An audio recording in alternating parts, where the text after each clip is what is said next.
and latitude became Akshansh, Deshantar, Ushna-Katibandhiye, temperate, tropical. It was another challenge altogether, but it was also exciting. So I think it's how you look at it as well. That was the first this thing, and it's likely that you will fail also, or how you define failure is also another matter. So I missed the interview call by 1 mark, but I think I learned.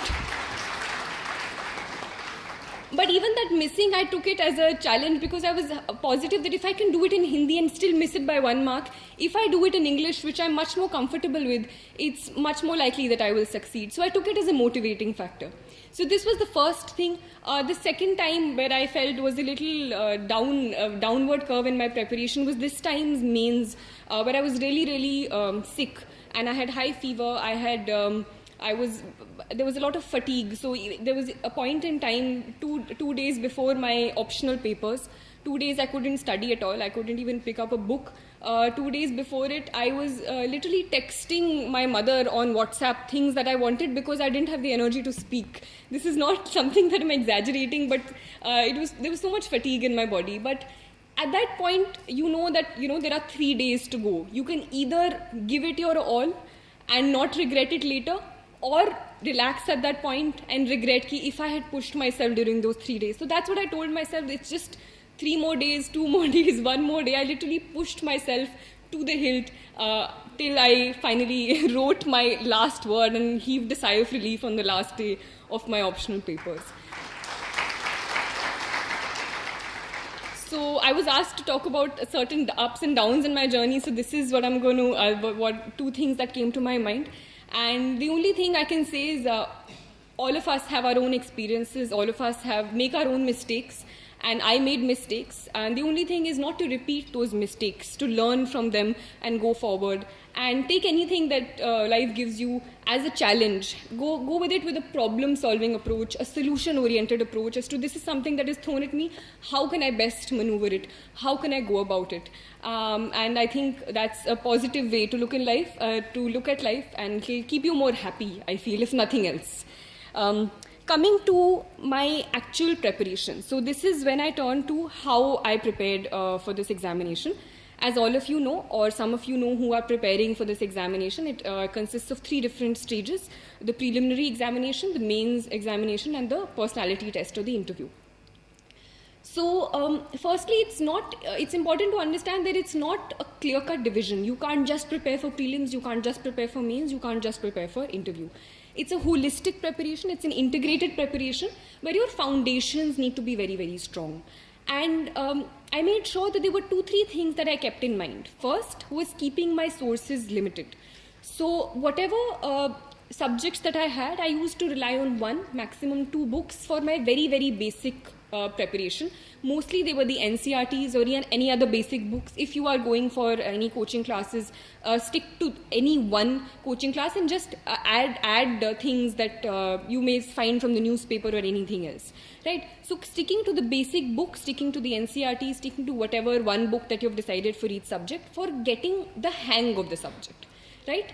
Apart from that, being very true to the syllabus, and this becomes even more important in the mains examination, because one thing about this examination is that there's too much to read. There's a overabundance of information, there is overabundance of material in the market, there is overabundance of help that is given to you, there is overabundance of advice that is given to you. Every other person will come and start giving you advice about, this is what you should do, this is what you should do.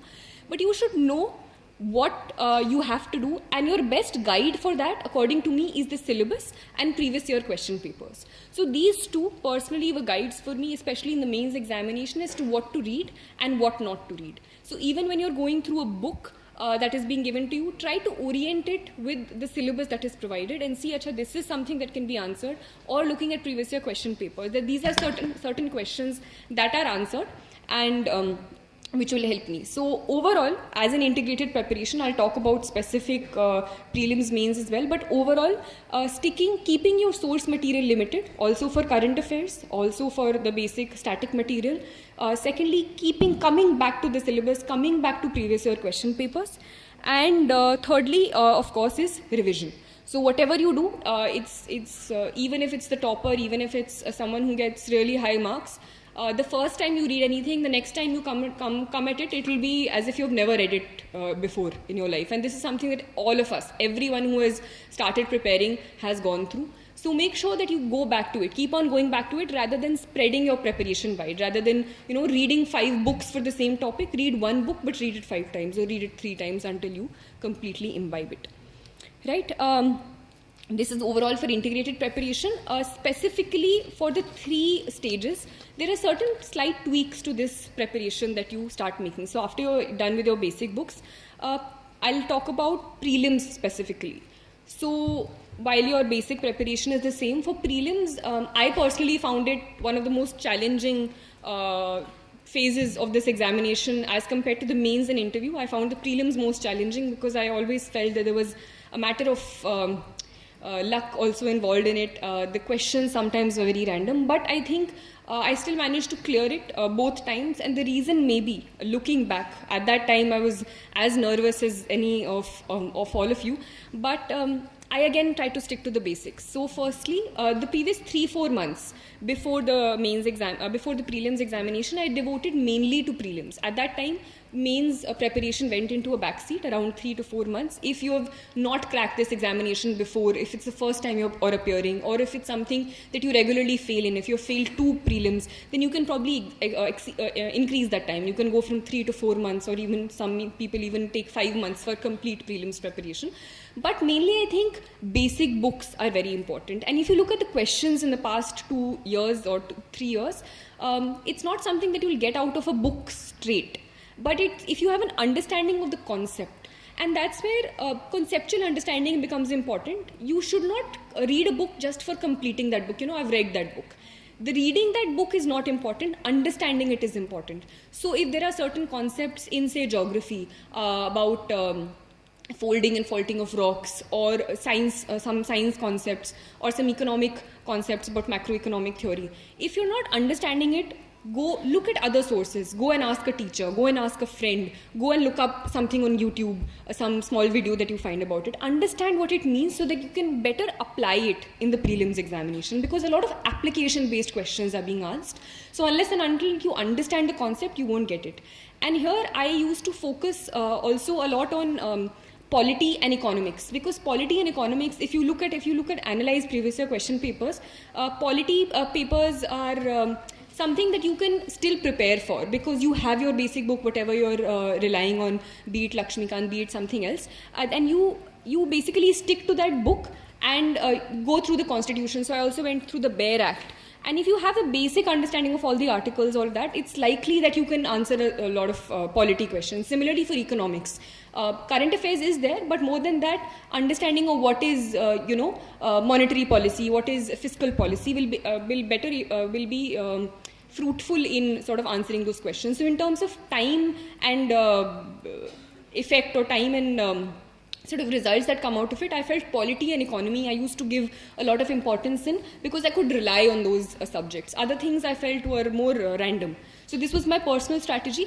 Everything should be given importance, but these things you should not leave at all, is something that I'm trying to say. Make sure that your basic things and basic concepts are very, very strong. Secondly, for current affairs, so current affairs, again, I'll talk about it later as well, but for prelims, I used to rely on the yearly compilations. Any sort of yearly compilations of current affairs you get. Some people use monthly compilations as well, so whatever works for you, but make sure that you have one source, because current affairs is a sea of information, and once you get lost in it, some people go through daily current affairs and weekly, so just make sure that you have one source. Add on it from your newspaper if you read the newspaper. I used to stick to a newspaper as well. But for the prelims, I mainly used to rely on the yearly compilations, go through it 2-3 times. And because sometimes people give in a lot of time, and because the nature of examination is changing, you don't get that reward out of it if you spend too much time going through 3 different magazines of current affairs. Thirdly, after your base concept is done, and even in between also, once you complete a subject, try to solve questions of it. And for that, you can enroll yourself in any test series or take any questions from the market that you get. So a test series was one thing that used to help me in firstly completing the syllabus and understanding, this is something that if I used to complete economics, I used to go and solve a test of economics. If I used to complete polity, so it gives you